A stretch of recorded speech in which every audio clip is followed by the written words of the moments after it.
जय हिंद, वंदे मातरम। स्वागत है आप सभी का फ्री एग्जाम जो यूट्यूब चैनल पर। दोस्तों, अगर आप बिहार सक्षमता परीक्षा 2.0 का एग्जाम देने वाले हैं तो आज का सेशन आपके लिए अति महत्वपूर्ण होगा, जिसमें हमने केवल वही प्रश्न शामिल किया है जिस प्रकार के प्रश्न आपके एग्जाम में पूछे जाते हैं। तो सभी प्रश्नों को आपको पूरे ध्यान से देखना है। निश्चित ही प्रश्न आपके एग्जाम में यहां से देखने को मिलेंगे। तो चलिए सेशन को प्रारंभ करते हैं और पहला शानदार प्रश्न देखते हैं। पोर्सलेन टावर किस देश में है? तो जब पूछा जाएगा पोर्सलेन टावर किस देश में है तो राइट आंसर चीन हो जाएगा, ध्यान रखिएगा।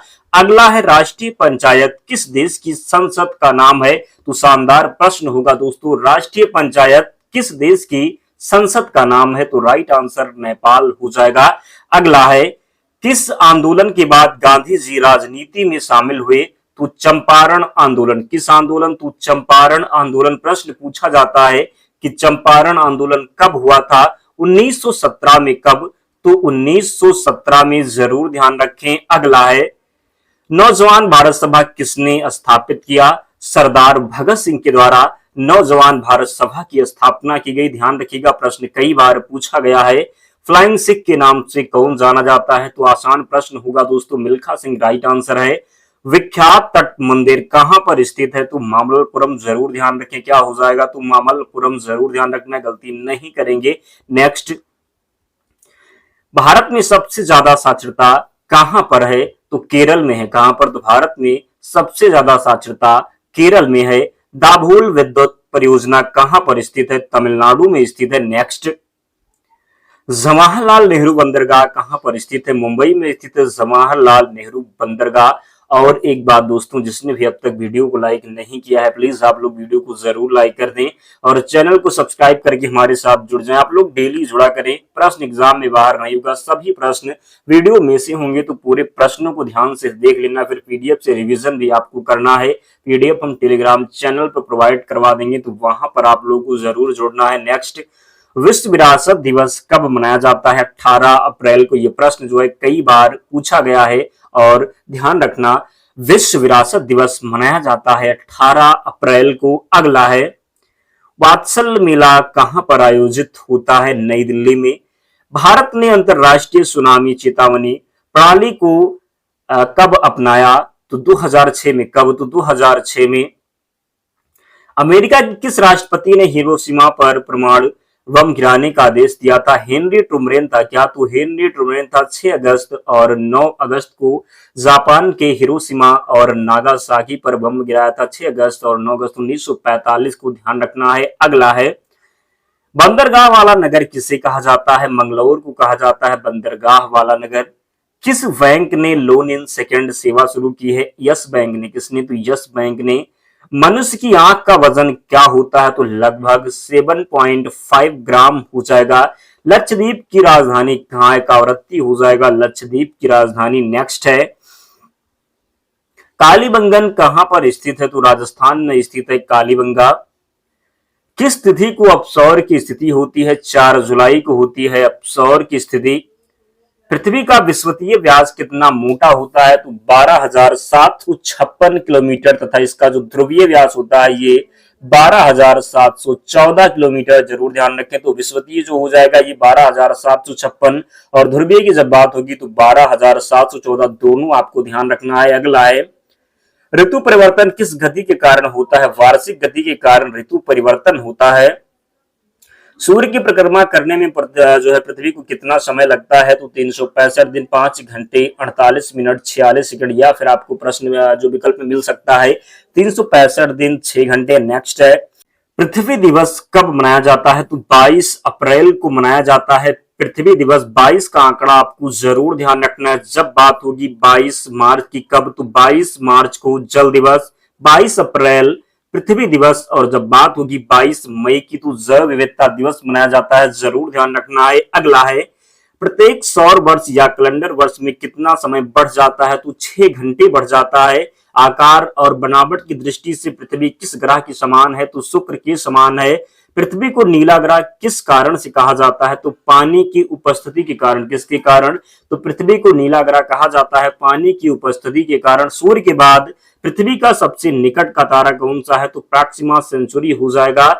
पृथ्वी का एकमात्र उपग्रह कौन सा है? तो चंद्रमा हो जाएगा पृथ्वी का एकमात्र उपग्रह। जो है जीवाश्म ग्रह किससे कहा जाता है? तो जीवाश्म ग्रह कहा जाता है चंद्रमा को। चंद्रमा किसकी रोशनी से चमकता है? तो सूर्य की रोशनी से चमकता है चंद्रमा। चंद्रमा पर पाए जाने वाले चट्टानों में किस धातु की मात्रा सबसे अधिक होती है? तो टाइटेनियम इसका राइट आंसर है। पृथ्वी से चंद्रमा का कितना प्रतिशत भाग दिखाई देता है? तो 57%। चंद्रमा धरती की परिक्रमा एवं घूर्णन कितने दिनों में करता है? तो 27 दिन 8 घंटे में। चंद्रमा पर सबसे पहले पहुंचने वाले अंतरिक्ष यात्री कौन थे? तो नील आर्मस्ट्रांग एवं सर एडविन एल्ड्रिन हो जाएंगे। चंद्रमा पर कब अंतरिक्ष यात्रियों ने पहुंचने में सफलता पाई? तो 21 जुलाई 1969 ईस्वी को। जिस कक्षा में पृथ्वी सूर्य की परिक्रमा करती है उसे क्या कहते हैं? तो दीर्घवृत्तीय कहते हैं। उपसौरिक क्या है? तो 3 जनवरी को सूर्य और पृथ्वी के बीच की दूरी कम हो जाती है जिसे उपसौरिक कहते हैं।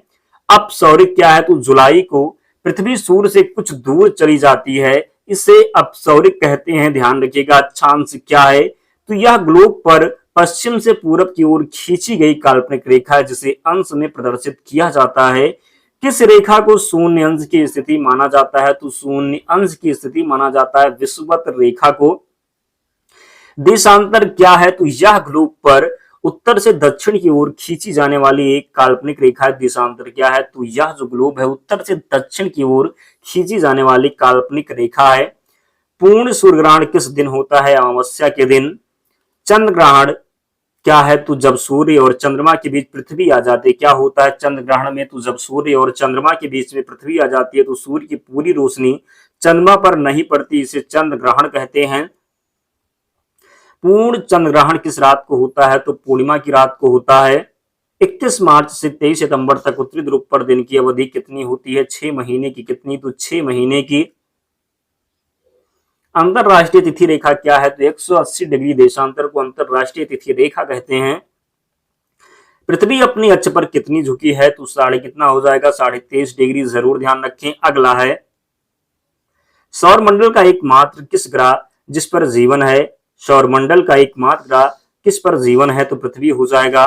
नंद वंश की स्थापना किसने की? तो 382 ईसा पूर्व में महापद नंद ने।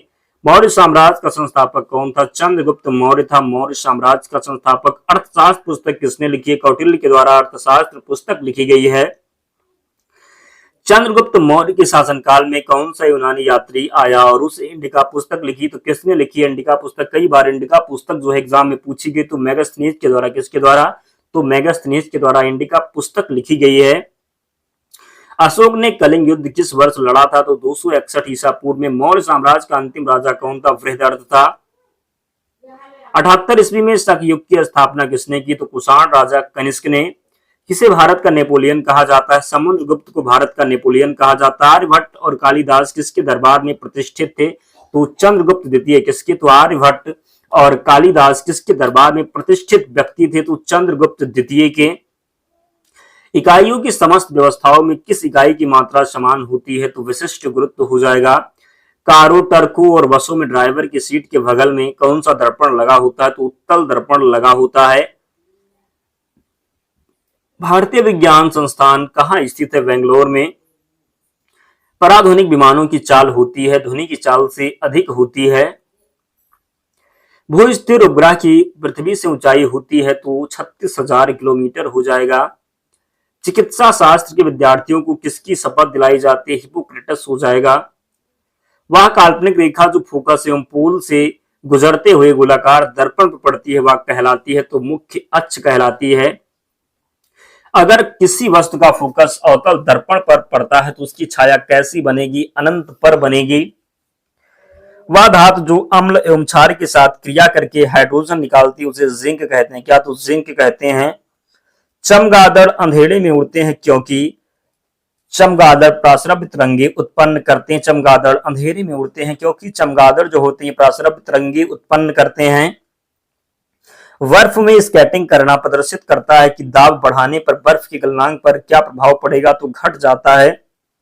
स्टेनलेस स्टील एक मिश्र धातु है जबकि वायु है एक मिश्रण। जरूर ध्यान रखना। पर्यावरण का अध्ययन जीव विज्ञान की किस शाखा के अंतर्गत किया जाता है? पारिस्थितिकी हो जाएगा। किसने न्यूटन से पूर्व ही बता दिया था कि सभी वस्तुएं पृथ्वी की ओर गुरुत्वाकर्षित होती हैं? आर्यभट्ट ने। विश्व की कुल जनसंख्या का कितने प्रतिशत भारत में निवास करती है? तो कितना हो जाएगा? 16.7%। भारत का क्षेत्रफल कितना है? तो 32,87,263 किलोमीटर। भारत की उत्तर से दक्षिण तक की लंबाई 3,214 किलोमीटर। जो उत्तर से दक्षिण तक की लंबाई है भारत की, तो कितना हो जाएगा? 3,214 किलोमीटर। जरूर ध्यान रखें, गलती नहीं करेंगे। अगला है भारत की पूर्व से पश्चिम तक की लंबाई। तो जब पूर्व से पश्चिम तक की लंबाई पूछा जाएगा तो 2,933 किलोमीटर। कितना? तो 2,933 किलोमीटर पूर्व से पश्चिम हो जाएगा। अगला है भारत की स्थल सीमा की लंबाई कितनी है? तो 15,200 किलोमीटर। भारत की तट रेखा की लंबाई कितनी है? तो 6100 किलोमीटर। भारत किस राज्य की तटरेखा सबसे लंबी है? गुजरात हो जाएगा। भारत की किस राज्य की तटरेखा सबसे छोटी है? तो गोवा की हो जाएगी। कौन सी अक्षांश रेखा भारत के मध्य से होकर गुजरती है? तो कर्क रेखा राइट आंसर है। कर्क रेखा भारत के कितने राज्यों से होकर गुजरती है? तो 8 राज्यों से। भारत की मुख्य भूमि का दक्षिणतम नोक क्या है? तो कैप केमोरिन। भारत का सबसे दक्षिणी बिंदु क्या है? तो इंदिरा पॉइंट हो जाएगा। भारत भूमि का सर्वाधिक उत्तरी भाग है इंदिरा कॉल, इसका राइट आंसर है। श्रीलंका को भारत में कौन अलग करती है? मन्नार की खाड़ी। भारत का कौन सा भूभाग प्राचीनतम है? तो प्रायद्वीपीय पठार हो जाएगा। भारत का पूर्वी समुद्र तट किस नाम से जाना जाता है? कोरोमंडल तट के नाम से। लक्षद्वीप समूह के द्वीपों की उत्पत्ति किस प्रकार हुई है? तो प्रवाल से हुई है। किस प्रकार हुई है? तो प्रवाल से हुई है। जरूर ध्यान रखें। अगला है न्यूमर द्वीप कहाँ स्थित है? तो बंगाल की खाड़ी में स्थित है न्यूमर द्वीप। लक्षद्वीप समूह कहाँ स्थित है? तो अरब सागर में। और जिसने भी अब तक लाइक नहीं किया, प्लीज आप लोग लाइक जरूर कर दें। चैनल को सब्सक्राइब करके हमारे साथ जुड़ जाएं, आपको यहाँ से बहुत फायदा होने वाला है। लक्षद्वीप समूह में द्वीपों की संख्या कितनी है? तो 36 राइट आंसर हो जाएगा। भारत किस गोलार्ध में स्थित है? तो उत्तरी और पूर्वी। भारत की सबसे लंबी स्थलीय सीमा किस देश के साथ है? बांग्लादेश के साथ है। पूछा जाए कितना? तो 4,096 किलोमीटर। और सबसे कम किसके साथ है? तो अफगानिस्तान के साथ है। भारत की सबसे छोटी स्थलीय सीमा किस देश के साथ है? तो अभी आपको मैंने बताया अफगानिस्तान राइट आंसर हो जाएगा। भारत के कुल भूभाग का कितने प्रतिशत पर्वतीय है? तो 11%। भारत के कुल भूभाग का कितने प्रतिशत मैदानी है? तो 43% मैदानी है। और कितना पर्वतीय है? तो 11%। नेक्स्ट, भारत का दक्षिणतम बिंदु कहाँ है? तो अंडमान निकोबार द्वीप समूह में है दक्षिणतम बिंदु। भारत की मुख्य भूमि को रामेश्वरम द्वीप से कौन अलग करता है? तो पम्बन चैनल। भारत के पश्चिमी समुद्री तट का उत्तरी भाग किस नाम से जाना जाता है? कोंकण तट के नाम से। भारत तथा चीन के बीच सीमा बनाने वाली रेखा क्या नाम है? तो मैकमोहन रेखा हो जाएगा। भारत और अफगानिस्तान के बीच स्थित अंतरराष्ट्रीय सीमा को किस नाम से जाना जाता है? तो डूरंड रेखा के नाम से। दोस्तों इतने प्रश्न हमने लिए थे, तो सभी प्रश्नों को आपको रट लेना है, एक भी प्रश्न छोड़ा नहीं है। बहुत महत्वपूर्ण है ये आपके एग्जाम के लिए। और पीडीएफ से एक बार आपको जरूर रिवीजन कर लेना है। तो पीडीएफ के लिए टेलीग्राम चैनल से जुड़ना होगा, लिंक डिस्क्रिप्शन बॉक्स में, या फिर आप जाएंगे टेलीग्राम पर और वहां पर सर्च करेंगे फ्री एग्जाम जोन, आपको चैनल मिल जाएगा। आप लोग ज्वाइन हो जाना, पीडीएफ वहां पर प्रोवाइड करवा दी जाएगी। तो मिलते हैं अगले वीडियो में, तब तक पढ़ते रहिए, ध्यान रखिए अपना, स्वस्थ और सुरक्षित रहिए। जय हिंद।